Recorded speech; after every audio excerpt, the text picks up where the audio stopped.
10년이면 강산도 변한다는데 요즘은 1년이면 세상이 마구 변하는 것 같습니다. 예전에 이 선배들이 이런 얘기를 했었습니다. 야, 너도 나이 들어봐라. 50 중반을 넘기면 지인들의 죽음을 심심치 않게 경험할 것이라는 말을 한 적이 있었습니다. 그때 그 말을 했던 선배들의 나이가 되고 보니 정말 그런 것 같습니다. 최근 친한 지인이 세상을 등졌습니다. 미술계의 동지이면서 술친구이면서 친한 동생이었던 그의 영면의 조의와 명복을 빌어봅니다. 안녕하세요. 미술만평 152회차 박정수입니다.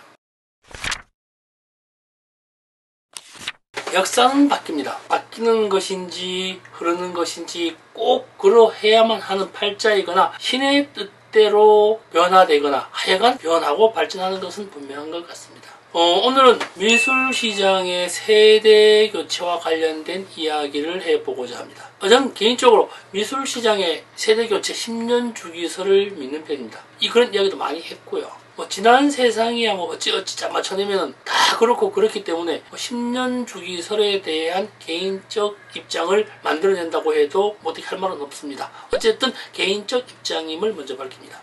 그러니까 1992년 처음 화랑을 개업한 후 1995년 지방자치제가 만들어지면서 본격적인 미술시장에 뛰어들게 됩니다. 그러면서 95년에 광주 비엔날레가 만들어졌죠. 특히나 1995년을 미술의 해로 지정하면서 화랑미술제에서 한 집 한 그림 걸기 운동이 시작됩니다. 여기에다가 문화예술진흥법에 따른 건축물의 미술장식품을 의무적으로 설치해야 하는 법안도 마련되는 해입니다. 그때 박수근의 작품이 호당 7천만원 내외, 이중섭 작품이 호당 1억을 호가하는 시기입니다. 미술시장이 형성되기 시작하면서 위작도 나오기 시작하는 때이기도 합니다. 1998년에는 서울 옥션이 만들어지고요. 2005년에는 K 옥션이 설립됩니다.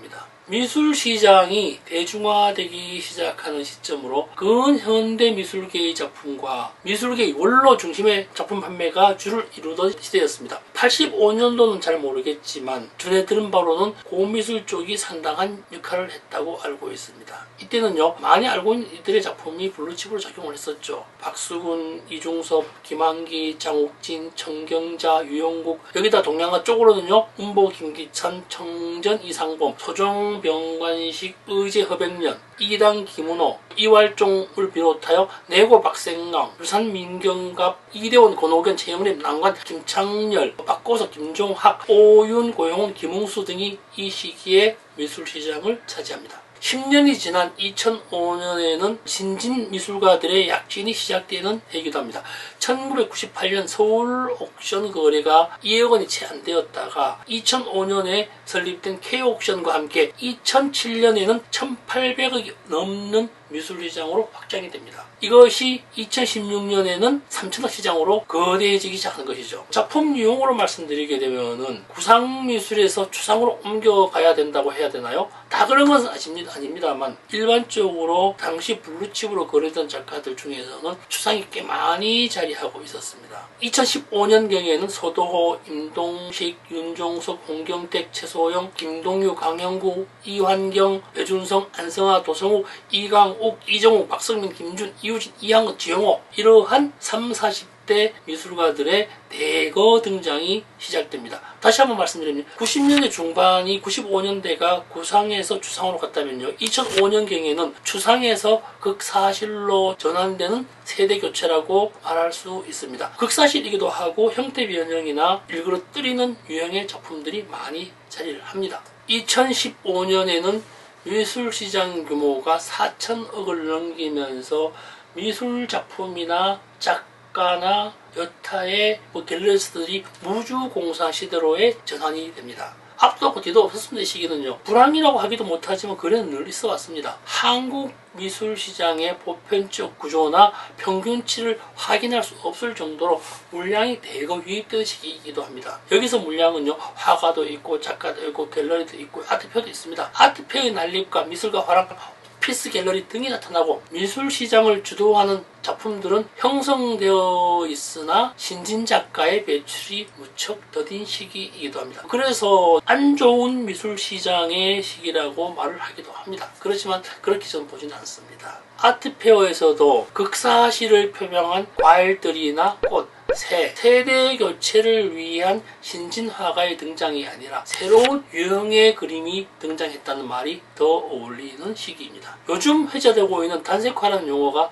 자리 잡기 시작하는 때입니다. 이때부터 용어를 쓰기 시작합니다. 그러면서 2020년 지금을 맞이합니다. 지금은 MZ세대 시기입니다. 10년 주기 세대 교체를 말하고 있습니다만 2021년 현재 세대 교체가 일어났습니다. 이러한 영향에 대해서 코로나19의 영향이 작용했다라고 말할 수밖에 없을 것 같습니다. 코로나의 영향으로 세대 교체 시기가 최소 3 내지 4년 앞당겨졌다고 감히 말할 수 있을 것 같습니다. 온라인 시대로의 변화는 당연시되고 온라인 확대는 필수적인 문제인데 팬데믹으로 인한 사회적 변화가 예측할 수 없을 정도로 마구 양산되고 있습니다. 최근에 미술 시장은 없어서 못 판다고 그러죠. 경매 난리치죠. 젊은 세대들 치고 나가죠. 이 적응하기 참 힘든 시기입니다. 3, 40년 전부터 투자의 대상이 되던 작품들은 지극히 현재도 당연하게 받아들이면서 한치 앞을 예측할 수 없는 MZ세대의 등장에 적응하는 것조차 꺼려지는 이때입니다. 미술가뿐만 아니라 구매자의 변화 또한 극심합니다. 주식과 코인 시장의 여파로 인해서 30대의 구매자가 구매 대상을 바꾸고 있습니다. 지난번 말씀드린 바 있습니다만 이들은 옥션과 SNS를 통한 정보 획득이 거의 다인 세대입니다. 그러면서 현금을 보유하고 있기 때문에 돈을 묻어둘 수 있는 다양한 방식을 찾아낼 수밖에 없습니다. 이후환, 박서보, 김창렬, 이배, 이건혁, 최영욱, 문영태를 비롯하여 젊은 세대를 할 수 있는 화야, 이지은, 한혁재, 간만지 등의 발빠른 등장을 눈여겨볼 필요가 있습니다. 물론 90년 젊은 세대로 자리했던 이들 중에서 현재도 작품이 거래되고 있는 이들이 많지 않은 것은 분명합니다. 그렇기 때문에 지금의 20대, 30대의 미술가들 중에서 10년 후에 모두가 미술품이 거래되고 있을 것이라는 보장은 할 수 없습니다. 주목해야 할 것은 30년 전에 잘 팔리던 작품들 중 현재도 잘 팔리는 작품은 화가의 영향이 묻어 있다는 것을 기억해야 합니다. 오늘 드리는 말씀은 잘 팔던 잘 팔리지 않던 이러한 작품들 중에서 과거에나 지금에나 잘 되고 있는 것들은 화가가 어떻게 이 사회를 주도하고 있는가를 보여주고 있습니다. 작품을 매매하면서 꼭 기억해야 할 팁 한 가지를 말씀드리면서 오늘 이야기를 마치고자 합니다. 간혹 이런 말을 묻습니다. 어떻게 하면 그림을 팔 수 있느냐? 어떻게 하면 그렇게 잘 하느냐는 질문에 이렇게 대답하거든요. 어디에서 누구에게 누구의 작품을 이 말을 꼭 기억해 두셔야 할 것 같습니다. 세대 교체는 반드시 일어납니다. 거기에 적응하기보다는 세대 교체를 주도하는 일원이 되어야 할 것입니다. 오늘 이야기가 재밌었거나 유익했다면 좋아요와 구독, 알림 좀 눌러주세요.